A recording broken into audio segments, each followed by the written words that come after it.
Asifiwe Mungu Baba na Mwana na Roho Mtakatifu, kwa sababu ametufanyizia huruma yake, kwa sababu ametufanyizia huruma yake.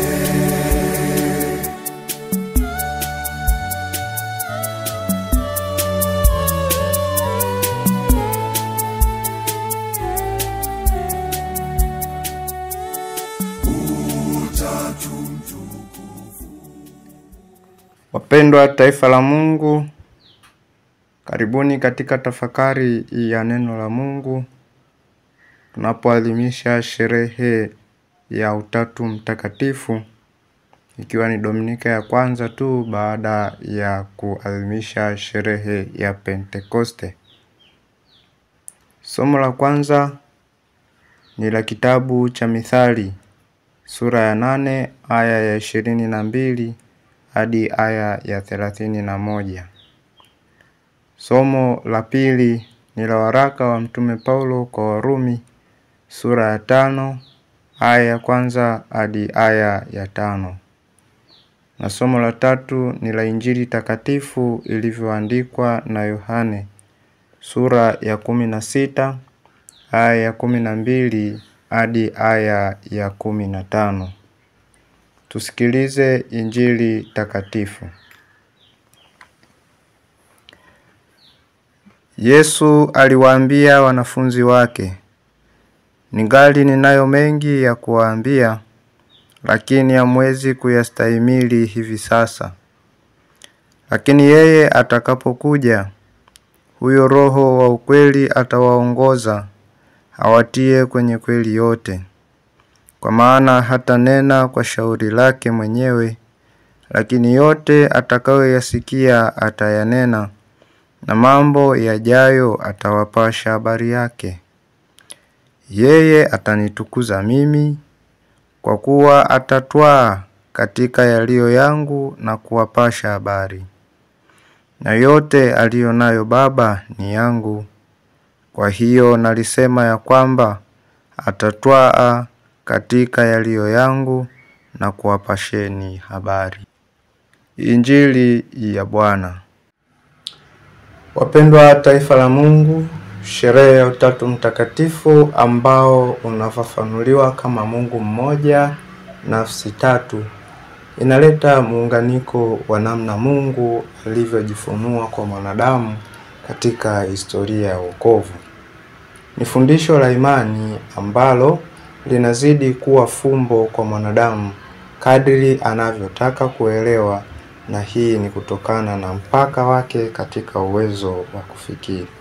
Hivyo ni muhimu mwanadamu huyu atumie fikra na imani pamoja ili apate kuwa na ufahamu juu ya Mungu huyu mmoja anayezungumziwa katika Utatu Mtakatifu. Katika fumbo hili la Utatu Mtakatifu ndiyo chanzo sahihi cha kuelewa upendo wa kimungu unaotakiwa kutawala katika maisha yetu, na ndiyo kiini cha imani ya Kikristo. Ndugu zangu, upendo huo wa kimungu unaleta muunganiko wa kutenda kazi pasipo kujali maslahi binafsi, kama vile Yesu alivyotueleza katika Injili kwamba nafsi ya tatu, yani Roho wa ukweli, atatuongoza atutie kwenye kweli yote, kwa maana hata nena kwa shauri lake mwenyewe. Na tunatambua kwamba huyu Roho Mtakatifu ametoka kwa Baba na Mwana. Kila anachokitenda Baba na Mwana yupo ndani yake. Na anatueleza kwamba atatwaa katika yaliyo ya Yesu na kutupasha habari, na yote alionayo Baba ni ya Yesu Kristo. Ndugu zangu, huu ni umoja usiogawanyika kamwe, na ndani yake hakuna mgongano wa mawasiliano, maana tunachokielezwa kwamba ni habari moja. habari tutakayopashwa ndio hiyo hiyo ambayo katika Mungu huyo mmoja, Mungu Baba amehusika, Mungu Mwana amehusika, Mungu Roho Mtakatifu amehusika. Ndivyo namna ambavyo Mwenyezi Mungu amejifunua. Na amejifunua kwa namna gani? Ndipo ambapo tunakuja kutambua kwamba Mungu Baba muumbaji, Mungu Mwana mkombozi, na Mungu Roho Mtakatifu mtakasa. Tunapaswa kutambua hili katika muunganiko huu, katika Utatu Mtakatifu, si kama picha tu, bali ndio uhalisia wa uwepo wa Mungu katika maisha yetu, ambaye amejifunua na anabaki kuwa fumbo lisiloelezeka katika ukamilifu wake. Ukamilifu huo unakuwa mfano bora sana kwetu sisi wa Kristo. Na unakuwa mfano kwa namna gani? Tukikumbuka ile sala ya kikuhani aliyosali Yesu Kristo, sura ile ya 17. Lakini tukienda kwenye aya ya 21 katika sura hiyo hiyo, Bwana wetu Yesu Kristo kabla ya mateso, kifo na ufufuko wake kutoka kwa wafu, anatuombea tuwe na umoja, kama ambavyo inaeleza katika Injili hiyo ya Yohani kwamba wote wawe na umoja kama wewe Baba ulivyo ndani yangu nami ndani yako, hao nao wawe ndani yetu, ili ulimwengu upate kusadiki ya kwamba wewe ndiye uliyenituma. Kumbe Kristo hapa anatualika tufuate mfano wa umoja uliopo katika fumbo la Utatu Mtakatifu. Na huu umoja umejengeka kwa sababu ya nguvu ya upendo uliopo ndani yake, ambayo ndiyo inayoimarisha umoja huo katika kushirikiana, kushikamana, kuwa na unyenyekevu na msamaha. Waamini wote tuna wajibu wa kuthamini karama na mapaji ambayo Roho Mtakatifu ametukirimia kadiri ya ujenzi wa umoja na mshikamano wa kindugu. Hayo yote ndugu zangu, kumbe huwa hatuyapati kwa nguvu zetu sisi wenyewe, bali ndio tunayoyaomba kwa Mungu Mwenyezi kwa njia ya Bwana wetu Yesu Kristo, mwanaye anayeishi na kutawala katika umoja wa Roho Mtakatifu, Mungu milele na milele. Yaani ndio Utatu Mtakatifu wenyewe.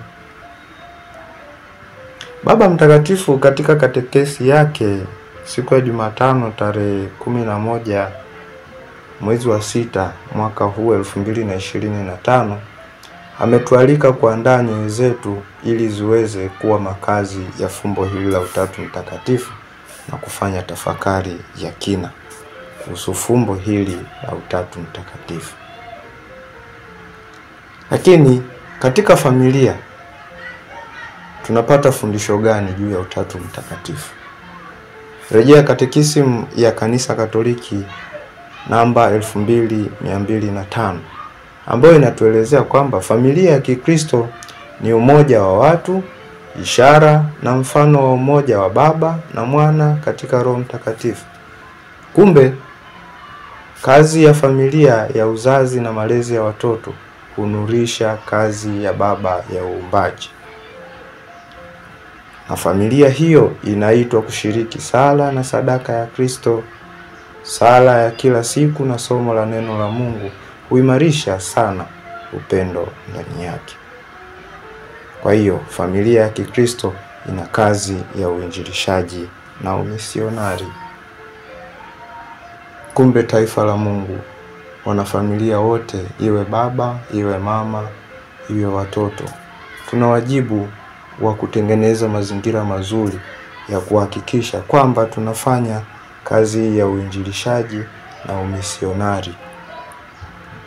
Na tunafanya haya yote kwa kuweza kushikamana, kushirikiana pamoja katika kulea na kuweza kutunza vizuri familia zetu, kwa sababu familia hizo ndio kanisa dogo.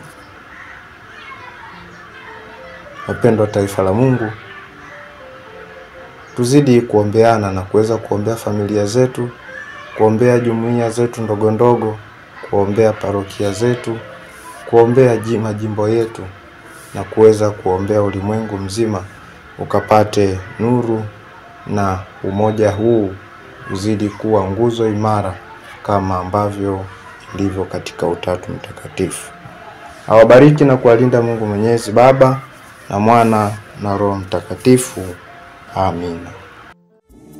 Utatu